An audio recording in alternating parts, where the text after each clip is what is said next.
ये शब्द सुनिए, हमने सालों पहले पूरी रकम चुका दी, लेकिन हम अभी भी अपने घर का इंतजार कर रहे हैं।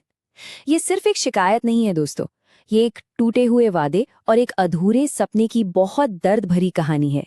तो सवाल ये उठता है कि आखिर एक सस्ते घर का सपना सालों तक चलने वाले एक बुरे सपने में कैसे बदल जाता है।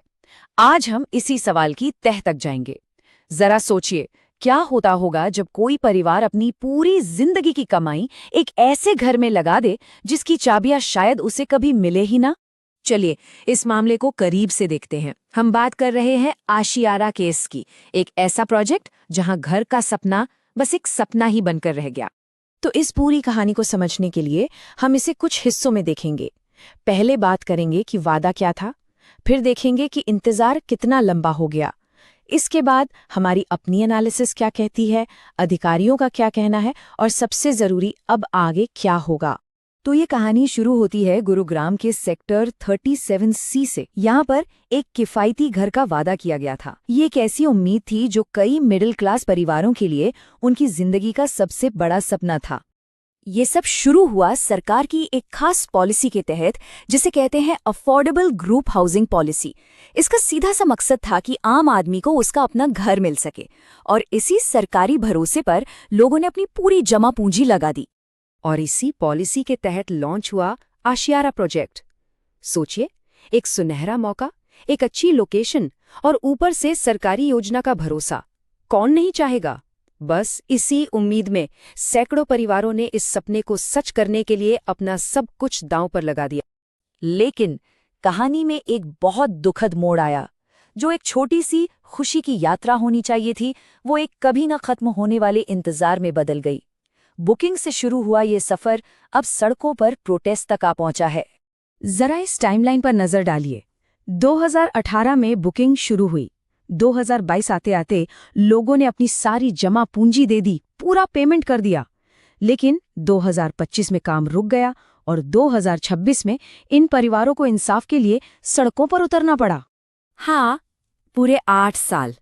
एक घर के इंतजार में 8 साल गुजर गए और मंजिल आज भी उतनी ही दूर दिख रही है।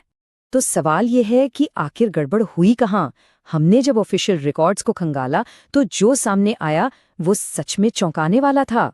हमारे विश्लेषण का सीधा साधा नतीजा ये है कि ये प्रोजेक्ट सिर्फ धीमा नहीं है, ये तो लगभग 1 साल से पूरी तरह से रुका हुआ है, ठप पड़ा है।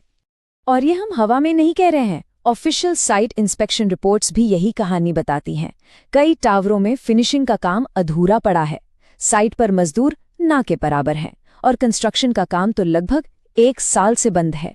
ये सिर्फ एक इमोशनल बोझ नहीं है, ये एक भयानक फाइनेंशियल ट्रैप भी है। देखिए, वादा क्या था कि आप एक ऐसे घर के लिए पैसे दे रहे हैं जिसकी कीमत वक्त के साथ बढ़ेगी, लेकिन हकीकत क्या है कि लोग आज अपने किराए के घर का बोझ भी उठा रहे हैं और साथ ही उस घर की EMI भी भर रहे हैं जो अभी तक उन्हें मिला ही नहीं है। अच्छा, इस पूरे मामले में अधिकारियों का क्या कहना है? क्या उन्होंने कोई एक्शन लिया?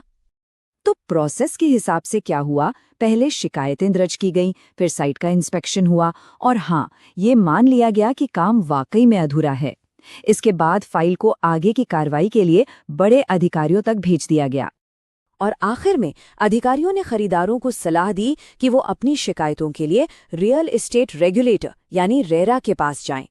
तो अब जब मामला रेगुलेटर तक पहुंच सकता है, तो इन घर खरीदारों के लिए आगे का रास्ता क्या है, उनकी मांगे क्या है? खरीदारों की मांगें बिल्कुल सीधी और साफ हैं। उन्हें प्रोजेक्ट पूरा करने का एक क्लियर रोड मैप चाहिए। वो चाहते हैं कि साइट पर लगातार नजर रखी जाए, काम को फौरन दोबारा शुरू किया जाए और जो भी इस देरी के लिए जिम्मेदार हैं उन पर सख्त कार्रवाई हो। लेकिन दिन के आखिर में इन सैकड़ों परिवारों के लिए इन सब कानूनी प्रक्रियाओं और रिपोर्टों के बीच बस एक ही सवाल गूंज रहा है, आखिर वो दिन कब आएगा जब हम अपने घर जा पाएंगे। अगर आपको हमारी ये पड़ताल और जानकारी अच्छी लगी तो रियल एस्टेट की दुनिया से जुड़ी ऐसी ही और भी जरूरी कहानियों के लिए फ्लैट्सकार्ट को लाइक, शेयर और सब्सक्राइब करना मत भूलिएगा। हाँ, एक बात जरूर ध्यान रखें कि यहाँ दी गई सारी जानकारी पब्लिक में मौजूद रिपोर्ट्स और फ्लैट्सकार्ट के अपने विश्लेषण पर आधारित है। हमारा इरादा किसी भी पार्टी पर आरोप लगाना या उसे बदनाम करना बिल्कुल नहीं है।